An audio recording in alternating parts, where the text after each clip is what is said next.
One silent moment in a restaurant break room changed everything. When a billionaire saw a waitress cry and decided her life was worth saving, Emily Parker stood behind the counter at the fine dining restaurant, with her back straight, her uniform spotless, and her name tag neatly pinned on her chest. Her smile never faded, even when her feet ached, even when rude customers snapped their fingers at her, even when the clock dragged on through her 10th hour of work.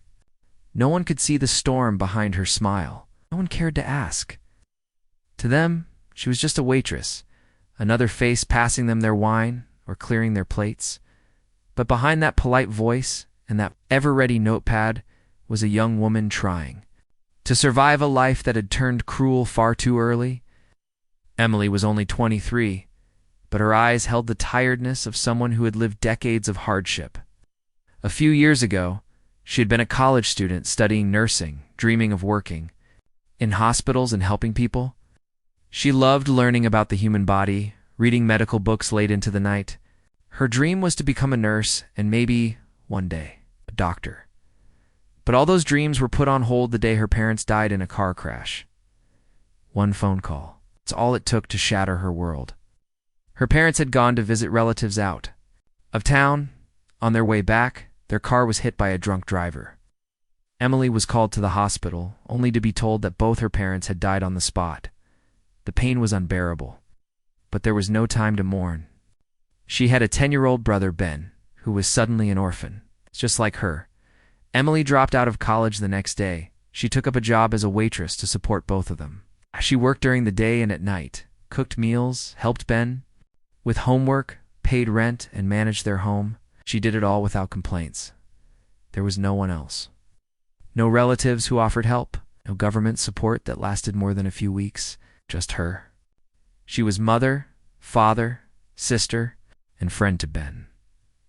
The restaurant she worked at was the kind where wealthy people came in fancy cars, wore expensive clothes, and talked about their investments while sipping imported wine. Emily served them all, with grace, even when they treated her like she didn't exist. She didn't have time for anger or pride. She needed the tips. Every morning, she would wake up before the sun, pack Ben's lunch, braid his hair, and walk him to school before heading to the restaurant. Her shifts were long. Sometimes she had double shifts. Manager was strict, often unreasonable. If one plate was delivered cold, she'd lose part of her tip. If someone complained, even unfairly, her pay would get docked. Still, she smiled. That particular evening had started like any other. The restaurant was buzzing with activity. Tables were full. Kitchen was loud. Emily moved quickly between tables, memorizing orders, delivering dishes, pouring drinks. A group of rich businessmen had taken the large booth in the back. One of them, a gray-haired man in a blue suit, had been particularly rude from the start. He snapped his fingers to call her. He demanded things not even on the menu. He mocked her for being slow, even though she was the fastest waitress in the restaurant at one point. She accidentally dropped a spoon while clearing his plate. It clattered to the floor. He rolled his eyes dramatically and said, "Is it so hard to find people who can do simple jobs these days?" Emily's face flushed. Her hands trembled. But she didn't respond. She bent down, picked up the spoon, and apologized softly. The man said nothing. He turned back to his conversation about real estate profits, as if she was a machine that had momentarily broken. Later that night, after the crowd started thinning, Emily checked her payslip. She had been promised extra hours for staying late the previous week, but the amount was wrong. Her manager told her a customer had complained about her tone, so part of her tip had been taken to keep the customer happy. Emily was stunned. Her eyes welled up, but she bit her lip and nodded. There was no point arguing. She needed the job. At the end of her shift, her legs barely carried her to the break room. She hadn't eaten all day. The leftover soup from the HECF from the kitchen had already been thrown out. Her stomach growled, but she ignored it. She just needed 5 minutes to herself. She sat down on the hard wooden bench in the break room, buried her face in her hands, and finally let the tears fall. She cried silently, shoulders shaking, breath short. She was tired. So tired. Every day felt like a battle. Rent was due in 2 days. Ben had outgrown his shoes, and winter was coming. She couldn't afford new ones. The electricity bill had a red stamp on it, and now her paycheck was lighter than expected. She cried because she had no one to cry to. She didn't want Ben to see her like this. She didn't want to burden her friends, the few she had left. They didn't understand. They had their own lives. As she sat there crying, the restaurant emptied. Waiters finished their shifts.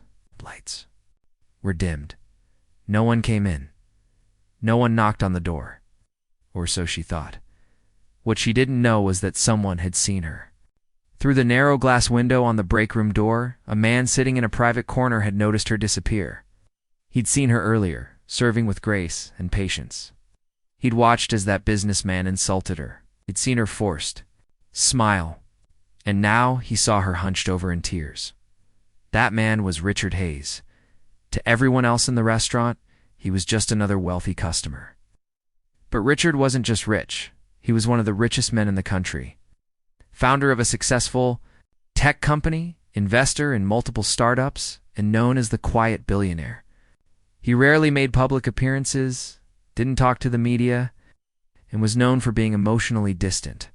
He hadn't planned to come to this restaurant. His teenage daughter, Sophie, had asked him to take her somewhere nice for dinner. He had chosen this place. Richard had agreed, mostly to avoid another argument. Their relationship had grown cold over the years. After his wife died, he had buried himself in work, leaving nannies to raise Sophie. Tonight, he had tried to reconnect.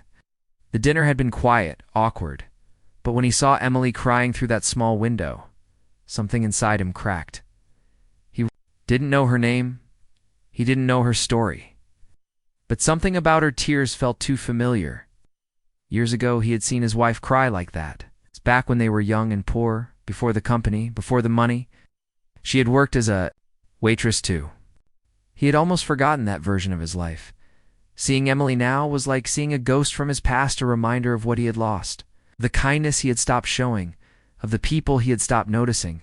He didn't get up.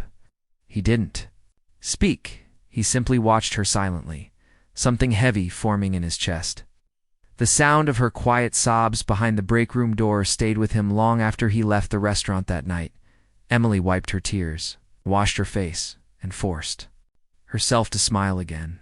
She walked home that night through the cold streets, her jacket too thin, her mind racing with numbers. She held on to the thought of Ben. She had to stay strong for him. It was all she had. She didn't know that a man had seen her cry. She didn't know that her life was about to change forever. She only knew that she had to wake up again tomorrow and keep going, and so she did. Richard Hayes sat quietly in the back booth of the restaurant, stirring his coffee without drinking it. Around him, the restaurant buzzed with the sounds of clinking glasses, light laughter, and soft background music. But his attention was somewhere else entirely.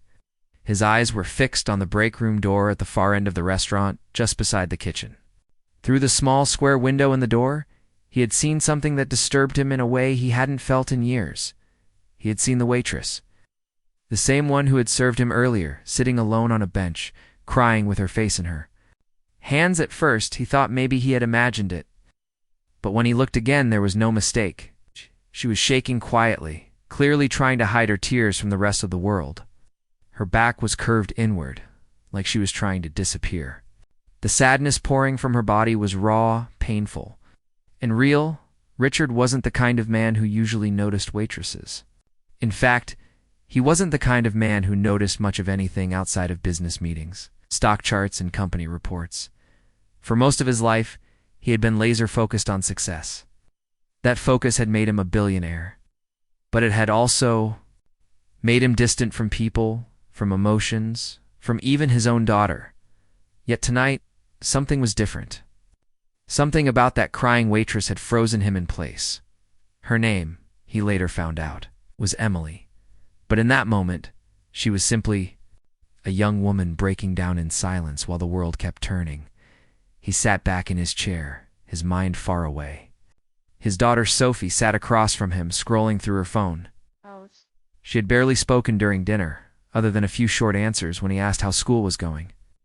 Their relationship had been tense for a long time now, ever since her mother, Richard's wife, had passed away from cancer. Things had never been the same. Richard had buried himself in work, believing that money could solve everything. He hired private tutors, drivers, even therapists for Sophie, but never gave her what she truly wanted: time and connection. Now, at 17, Sophie didn't even try to hide her frustration with him. She had insisted they have dinner together tonight, and Richard had agreed, thinking maybe it would be a chance to reconnect. But dinner had felt like sitting across from a stranger until he saw the waitress cry. It stirred a memory in him, something from long ago. A young woman in a cheap apron, wiping down a counter at a small diner. She had tears in her eyes that day too, though she'd tried to hide them. That woman had been his wife, Anna, back when they were both broke and dreaming of a better future. She had worked double shifts while Richard stayed up all night building his first software app on a second-hand computer. Anna had believed in him when no one else did. He remembered her telling him once, "You can tell a lot about a person by how they treat someone who can't do anything for them." That thought echoed in his head now as he watched Emily. Something about the way she cried alone, quiet, exhausted, felt all too familiar. The next day, Richard did something completely out of character. He returned to the restaurant alone. He sat at the same table, asked for the same coffee, and waited. Emily was there again, working as usual, her hair tied back neatly, her uniform spotless, and that same practiced smile on her face. She moved from table to table with quiet efficiency. No sign of the breakdown from the night before. If he hadn't seen it himself, he would never have known anything was wrong. He watched her carefully, but discreetly. He noticed the way she greeted customers warmly, how she crouched down to speak to an elderly woman in a wheelchair, how she helped a child pick up their fallen fork without making a fuss. She was good at her job, not just good, she cared. She took pride in it even, though the work was thankless and exhausting. Over the next few days, Richard kept coming back. He never made it obvious. Sometimes he brought a book to pretend to read. Other times he brought his laptop. The truth was, he was there to observe her. He couldn't explain it, but he felt drawn to her. Not romantically, she was too young. And that wasn't what this was. It was something deeper. He felt a strange responsibility, like fate had tapped him on the shoulder and whispered, "Pay attention." After about a week of silent watching, something happened that forced their paths to cross outside the restaurant. It was raining heavily. The sky was gray, and the streets were wet and slick. Richard was sitting in the back of his car ready to head to a meeting when he saw her walking down the sidewalk, her thin coat soaked through. She was holding a tiny, half-broken umbrella in one hand and carrying a grocery bag in the other. Walking beside her, holding her hand, was a young boy, probably around 10 years old. They were laughing about something. Despite the cold rain and the soaked clothes, they were smiling. Richard told his driver to stop. Without thinking much, he stepped out and walked over to them. Emily looked up, startled. She didn't recognize him at first. Then her eyes widened. "Slightly, you're the man from the restaurant," she said, wiping wet strands of hair from her face. "Yes," Richard replied. "Do you need a ride?" Emily hesitated. Her instincts told her to say no. She didn't accept rides from strangers. But something about his tone, his eyes kind and calm, made her pause. The rain was getting worse. Her brother was shivering. I guess we could use one," she said carefully, "just to the next block." He nodded. Of course, the car ride was quiet at first. Emily's brother, Ben, looked around in amazement. At the plush seats and touchscreen lights, Richard watched them quietly, feeling like he had stepped into someone else's life. He asked gentle questions. Emily answered politely but guardedly. She didn't want to seem too open. She was used to people being nice only when they wanted something, but Richard didn't push. He simply asked, "Is this your little brother?" "Yes," she said. "His name is Ben. I take care of him." There was a pause. Then she added softly, "Our parents passed away 2 years ago." Richard nodded. "That must be very hard." Emily looked down. "It is. Daddy's a good kid. I do my best." Didn't say anything for a moment. Then he asked, "Do you still study?" She shook her head. "I had to drop out. I was studying nursing. But life had other plans. He noticed how she said it without bitterness, just quiet acceptance. It made him respect her even more. He dropped them off and wished them well. Emily thanked him sincerely, then hurried inside with Ben. Richard sat in the car for a long time. After they were gone, something about her story stuck with him. The responsibility she carried. The way she smiled through her pain, it was all too rare. He went back to the restaurant again the next evening and the next. Emily noticed him now. She greeted him politely, a little more warmly than before. They exchanged small talk. Nothing deep, just casual remarks about the weather, the menu, the long hours. But one day she surprised him. "Why do you come here so often?" she asked, not accusingly, but with curiosity. Richard smiled. "I like the atmosphere and the coffee," Emily laughed. "The coffee here is terrible." That made him chuckle, a real laugh, something he hadn't done in a long time. From then on, they talked more. Each time he came in, their conversations grew a little longer. She told him about her love for science, how she used to help her mom bake cookies every weekend, how Ben wanted to be a firefighter. Richard, in turn, shared stories about his dog when he was a boy, about how bad he was at math in school, how he once got locked in a library overnight. Emily laughed a lot during those stories. Her laughter surprised him. It surprised her, too. She hadn't laughed like that in a long time. Richard never told her who he really was. He didn't want to scare her off. He wasn't trying to impress her. He just wanted to understand her world a little more. He wanted to see life outside. His office windows and boardroom meetings. But his daughter. Sophie noticed she had seen how her father kept disappearing in the evenings. One day she followed him and saw him sitting in the restaurant talking to a waitress like they were old friends. She was confused, even angry. At home, she confronted him. "Why are you spending time with that girl? Do you know her?" Richard looked at his daughter, and for the first time in years, he gave her a real answer. "She reminds me of someone," he said. "Someone who helped me become the man I am today." Sophie didn't understand. "You don't even know her." "Getting to know her," Richard said gently. "And in the process, maybe I'm remembering how to be human again." Night Richard sat alone in his study, thinking about the journey he was beginning without fully realizing it. He had once believed success was about power, money, control, but now, watching a young waitress fight for her brother's future, smile through pain, and speak kindly to strangers, he was starting to see a different kind of strength, a strength that didn't come from wealth, but from love, resilience. In quiet courage, he didn't know what he was going to do yet. But he knew one thing.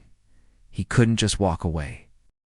It had been several weeks since Richard Hayes first noticed Emily crying in the break room. In those weeks, a quiet connection had started growing between them slowly, carefully, and without expectations. They didn't talk about anything too personal. Most of their conversations were light and brief, like little sparks of warmth in otherwise cold days. But something was changing inside both of them, even if they hadn't fully realized it yet. Emily had begun to look forward to his visits. At first, she was suspicious of his kind questions and warm tone. After all, kindness wasn't something she often received without a price. But Richard had never crossed any line. He never asked anything that made her uncomfortable. He just listened.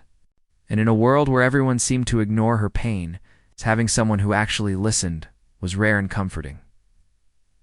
Richard, on the other hand, found himself thinking about her during moments when he used to think about business deals or stock prices. He had spent most of his adult life surrounded by wealth, CEOs, and luxury, but somehow it was this tired, underpaid waitress who had opened something inside him that had been locked away for a long time. He didn't feel pity for her. He felt admiration, a kind of deep respect he couldn't quite explain. One rainy evening, everything changed. Emily's shift ended later than usual. She had picked up extra hours to cover a portion of the gas bill. She didn't like walking home that late, especially with her brother waiting, but she had no choice. The rain poured down hard, and her thin jacket offered little protection. The streets were half empty, the traffic slow, She walked quickly, holding an old umbrella in one hand and a small bag of groceries in the other. As she turned the corner, near the grocery store, she saw Ben, her 10-year-old brother, standing under the awning, waiting. His socks were soaked, and his school bag looked heavy. But when he saw her, his eyes lit up. He shouted and ran into her arms. "Hey, buddy! You didn't have to wait out here in the rain," she said, brushing his wet hair back. "I didn't want you to walk home alone," he replied. "It's too dark." Her heart melted a little. No matter how tired she was, Ben always gave her a reason to keep going. They shared the tiny umbrella, walking side by side.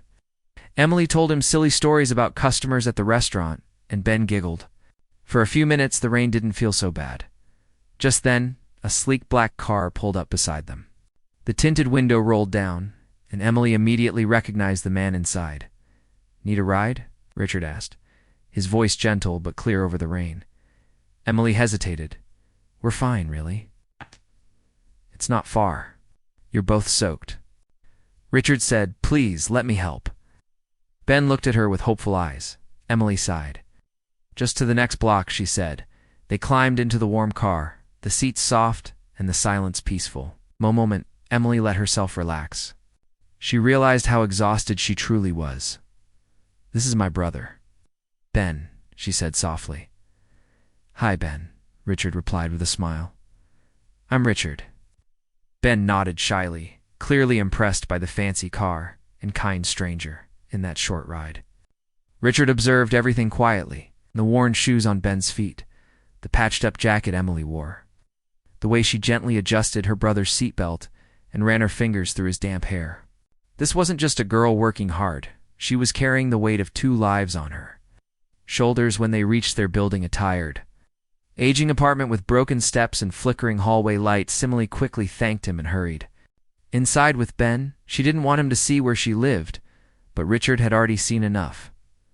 Later that night, sat in his study, staring out the window, the rain tapping against the glass. His daughter, Sophie, walked in. "You're home early," she said flatly. "I needed some air," he replied. Sophie crossed her arms. "You've been strange lately." Richard looked at her. "What do you mean? I disappear every evening. You don't talk much and you're different." Richard smiled sadly. "Maybe I'm trying to be." Sophie rolled her eyes. "Is it because of that waitress?" He nodded. "Her name is Emily. And why do you care about her?" He paused, then said, "Because she reminds me of your mother." Sophie froze. That wasn't an answer she expected. "When your mom and I were young," he continued, "she worked as a waitress too. She supported both of us while I tried to start my business. No one saw her then, not the real her. They just saw a girl carrying plates. But she was the strongest person I ever knew." Sophie didn't say anything. When her mother died, she remembered her smile, her warmth, but most of all, how her father changed afterward. He'd become distant, cold, locked inside his own world. For years, Sophie had believed he no longer cared about anything or anyone. "She's struggling, Sophie," he said, "and she's doing it all for her little brother. She's everything your mother was: kind, smart, brave." Sophie sat down slowly. "So, what are you going to do?" "I don't know," he admitted. "But I can't just walk away." Next day, Richard returned to the restaurant again. Emily greeted him with a smile, and when she brought his coffee, he said, "You didn't tell me you walk home every night in the rain?" She chuckled. "I didn't know it was part of the customer feedback form." He laughed. "I'm serious. That neighborhood isn't safe at night." She shrugged. "It's what I can afford." He wanted to say something, anything to help, but he knew she wouldn't accept charity. So instead, he asked, "Would you like to join me for coffee sometime outside of work?" Emily looked surprised. "Why?" "Because I'd like to get to know you." She studied him carefully, then after a long pause, she said, "Okay." They met the next evening at a small cafe. Richard dressed simply. No driver, no suit. He wanted to make her feel comfortable. Emily wore the same coat, her hair loose for once. She looked different, not because of clothes, but because she was finally outside of survival mode. Their conversation flowed easily. Emily talked about her dreams of finishing nursing school, about how much she missed learning. Richard listened closely. He didn't offer solutions, just listened. She told him about how she had promised her mother she'd take care of Ben, about how sometimes she felt like she was failing. "You're not failing," Richard said firmly. "You're doing the impossible, and you're doing it well." His words almost made her cry again, but this time it wasn't from sadness. It was because someone had finally seen her. They continued to meet in small moments, coffee, short walks, late-night talks. They weren't in love. This wasn't a romance. It was something more rare, a true human connection between two people. From completely different worlds who understood each other on a level beyond words, Sophie noticed the change in her father. He smiled more. He started having real conversations with her. One evening he made dinner for them both, something he hadn't done in years. She realized that Emily wasn't just helping herself, she was helping her father too, without even knowing it. One weekend, Richard invited Emily and Ben to a small art fair. Sophie came too, curious and cautious.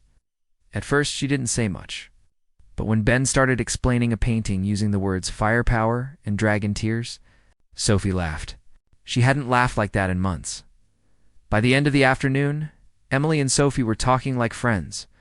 Ben was holding Sophie's hand, pointing out silly sculptures, and Richard. He stood quietly in the background, watching the three of them, and smiled. Later that night, as Emily and Ben walked home, she whispered to him, "That man. He's different. I don't know why, but I trust him." Ben, holding a free balloon from the fair, nodded. "I like him. He talks to me like I'm smart." Emily looked up at the sky, stars peeking through the clouds. For the first time in a long time, she felt hope, not the kind she forced herself to believe, but real, gentle hope. What she didn't know yet was that this connection was only the beginning. That Richard had been thinking for weeks about how to truly help her, not just with small gestures, with something that could change her life forever.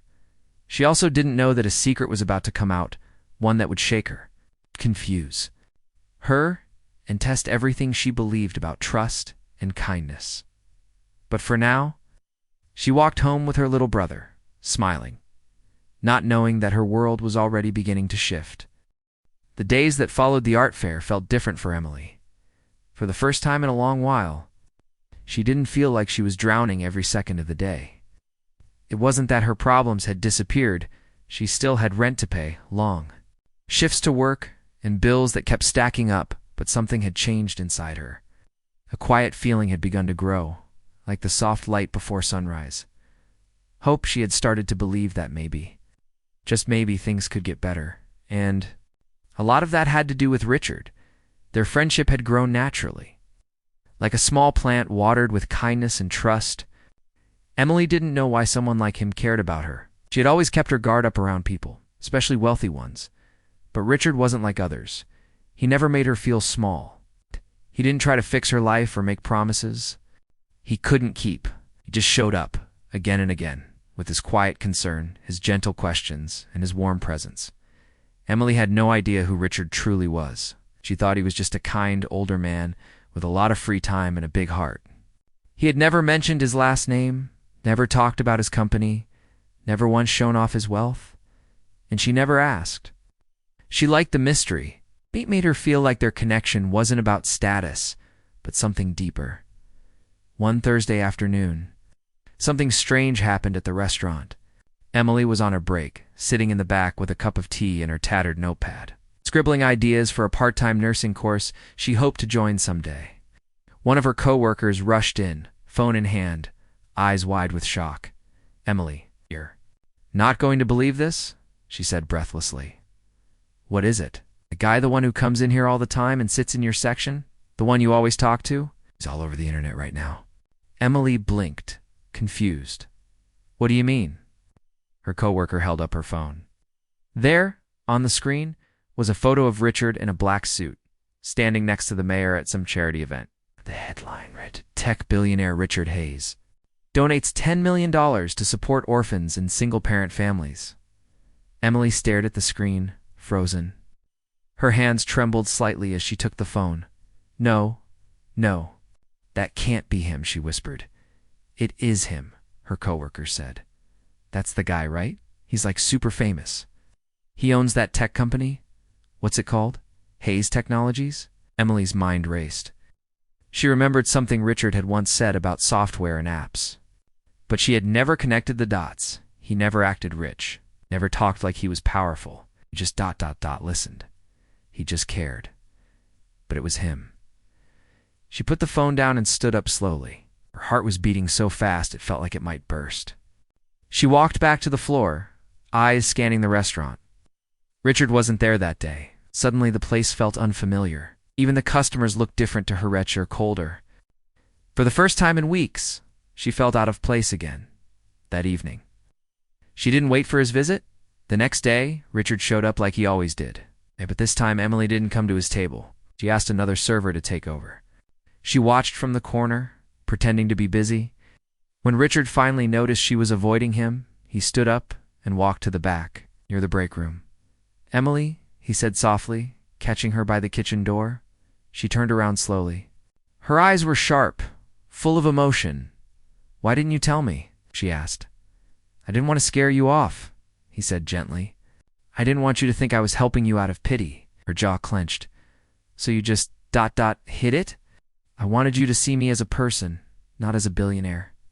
Emily looked away. Her throat tightened. Do you know what it feels? Like to trust someone? Finally trust someone only to find out they weren't being honest? I wasn't trying to hide my heart, Richard said. Only my title. She shook her head, trying to keep her voice steady. Should have told me. I let my guard down with you. I know, he said, and I'm sorry. There was a long silence between them. Richard finally added, I didn't come into your life with a plan, Emily. I didn't know I'd feel this connected to you. But the more I got to know you, the more I saw how strong and kind you are. You're doing everything alone, and you're not asking for anything. You deserve help, not because you're weak, but because you've been strong for too long. Tears filled her eyes. I don't want charity, Richard. I don't want someone throwing money at me like I'm a problem to be solved. I know, that's why I'm not offering charity. He reached into his coat and pulled out a folder. This is a scholarship program. How? Through my company's foundation. We help people like you, single caregivers, women who had to drop out of school, anyone chasing a second chance. I've already spoken to the board. You'd qualify. Fully paid tuition. Books, supplies, even a part-time job at the foundations. Office? You wouldn't owe me anything. Not now, not ever. Emily took the folder, her hands shaking. She opened it slowly, reading the details. Oh, it was real.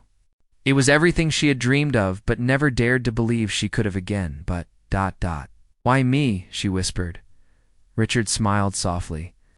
Because you remind me of someone I loved very much, and because I believe in you.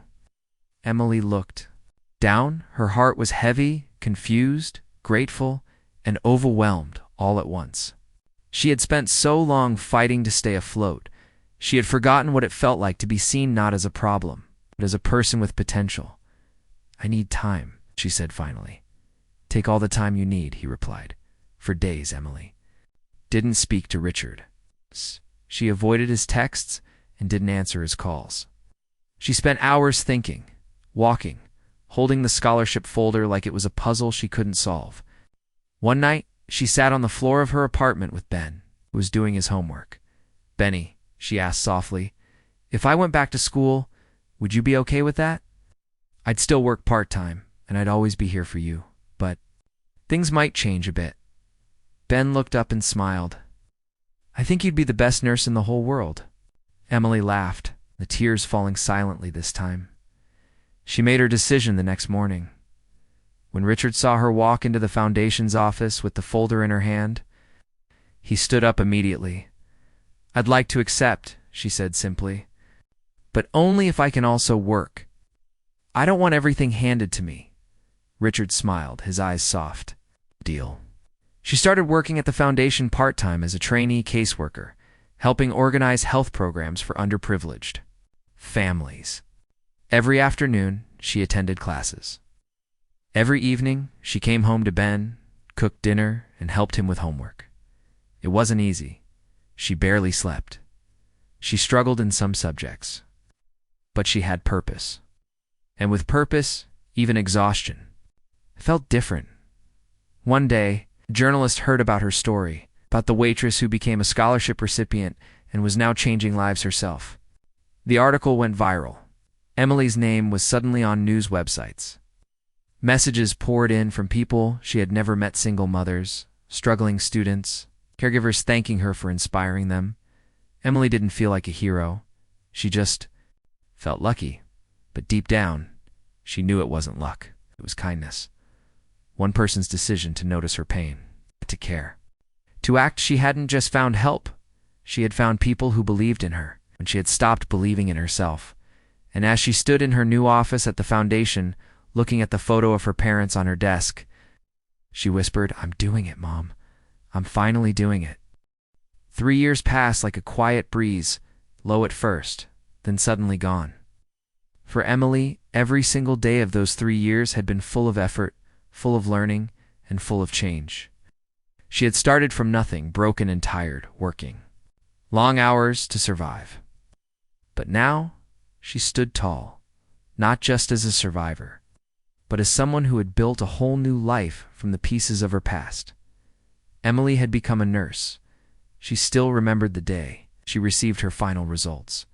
She had opened the email with shaking fingers, her heart beating like a drum. And there it was, an official letter of congratulations. She had passed. She had completed her degree. The room had spun with joy. She fell to her knees and cried. The painful, silent tears she once cried in a restaurant break room, but tears of pure happiness. Ben had hugged her tightly, jumping up and down. "You did it, Em. You really did it." But this achievement was only part of her journey. After finishing her degree, Emily didn't just take a job at a hospital. Instead, she returned to the place that had given her a second chance. Richard Hayes Foundation. Richard had offered her a permanent position, leading a new health program that focused on helping young people from low-income families who wanted to study nursing, like she once did. She had accepted the job with pride. This time it wasn't about charity. It was about purpose. She was no longer just someone who had been helped. She was now the one helping others. Her new office was not large or fancy, but it had a window that let in soft sunlight, and a small table with fresh flowers that Ben picked from the park every Sunday. On the wall, she had hung a photo of her parents and another of her and Ben, taken on the day she graduated, both smiling, arms wrapped around each other tightly. Every morning, she walked to work in clean clothes and comfortable shoes. She still lived in the same neighborhood, but in a better apartment, with warm lights, a strong door lock, and a quiet corner where Ben studied every evening. He was now 30, taller, sharper, and full of life. He had joined the school's science club and often spoke about becoming a firefighter, or a doctor, or sometimes even a pilot. Their lives were no longer about survival. They were about growing. Emily often thought about how all this had begun with a breakdown in a break room, with a man watching her cry without saying a word. That one silent moment had changed everything. Richard Hayes still visited the foundation regularly, though not every day. His company continued to grow, but he had stepped away from the spotlight. He'd spent more time with his daughter, Sophie, who was now in college studying psychology. Their relationship had transformed too. Sophie often visited the foundation, sometimes helping with events or mentoring teens who had lost parents, just like she had. One quiet afternoon, Emily was organizing a set of new files when she heard a knock on her office door and smiled.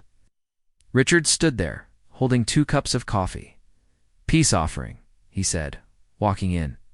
"You're forgiven," she replied, accepting the cup with a grin. They sat together in the chairs by the window, sipping in silence for a moment. It had become their tradition no matter how busy the world got. They always found a few moments to sit together, say nothing, and just be. "You've built something beautiful here," Richard said, looking around the office. "We built it." Emily corrected him. "You started the foundation. You gave people like me a path. You made your own path," he said. "I just opened the door. You walked through and lit up the place." Emily smiled, but didn't respond right away. eyes drifted out the window. "Sometimes I still think it's a dream," she said softly. "Like I'll wake up and still be wearing that waitress apron, counting coins to buy groceries." "It's not a dream," Richard replied. "It's what happens when someone refuses to give up." She looked at him then, her eyes full of quiet gratitude. "You've saved my life, Richard. You didn't have to. You could have walked away like everyone else did. But you didn't." "I couldn't," he said. "You reminded me what it means to feel, what it means to care again. You helped me find my way back, too." They didn't speak after that. Words weren't needed. Some connections go beyond talking. Later that week, the foundation organized a small event to celebrate 5 years since its launch. There were speeches, volunteers, former scholarship students, and families who had benefited from their programs. Emily was asked to speak last. She stood on the small stage, facing a crowd of almost 100 people. But her voice was steady. "I used to be invisible," she began. "Not in the way people think, but in the quiet way people stop seeing someone who's struggling. I worked as a waitress in a big restaurant. I smiled every day. I was polite. I followed the rules. And still, most people never saw me. Not really. There was silence in the room. I was raising my little brother. I was broke. I was tired. I was ready to give up. One night I cried in the break room thinking no one could see me. But someone did. And that someone chose not to walk away." She glanced at Richard in the front row. His eyes were glossy, but he smiled. "That moment changed my life," she continued. "Not because he gave me money or made big promises, but because he noticed me, because he believed I was worth saving, worth helping, worth trusting." She looked around the room. "I know many of you are here tonight because someone helped. You too, or because you want to help someone. And that's what this foundation is about. It's not about saving the world. It's about saving one person at a time. It's about noticing someone's pain and doing something, no matter how small." The crowd stood and clapped. There were tears in many eyes. Emily stepped down from the stage, her heart full. After the event, a young woman approached her. She was around 20, thin and nervous, holding a baby in her arms. "I'm sorry to bother you," she said shyly, "but I just wanted to say..." "Thank you," Emily smiled warmly. "You're not bothering me at all. What's your name?" "Maria," the girl said. "I got the daycare scholarship last month. Because of that, I can go to school while my daughter is safe. You... you gave me a chance." Emily's eyes filled with tears. "No, Maria, you gave yourself a chance. We just stood beside you." That night, after everyone had left and the lights were dimmed, Emily walked alone through the quiet foundation hall. She looked at the photos on the wall, photos of real people, real stories, real struggles. Every face told a story, just like hers. She paused in front of one photo, her own, taken on the day she was hired as a full-time nurse. She had been too shy to look directly into the camera. But now, standing there, she smiled at her younger self. "I'm proud of you," she whispered. "We made it." Outside, the night was cool and calm. Emily walked home, her heels clicking softly on the pavement. When she reached her building, she looked up at the sky. The stars were out, bright and peaceful. Ben met her at the door, holding a bowl of popcorn. "Movie night?" "Of course," she said. They curled up on the couch, watched an old comedy, and laughed until their sides hurt. And in that laughter was something more powerful than riches, more healing than any medicine-piece. Emily had started her journey as a girl trying to survive, but now she was a woman who had learned how to live. Not just for herself, but for others. Because one man noticed her crying when no one else did. Because someone believed that even a quiet, broken girl in a stained apron deserved a chance to shine. And shine she did.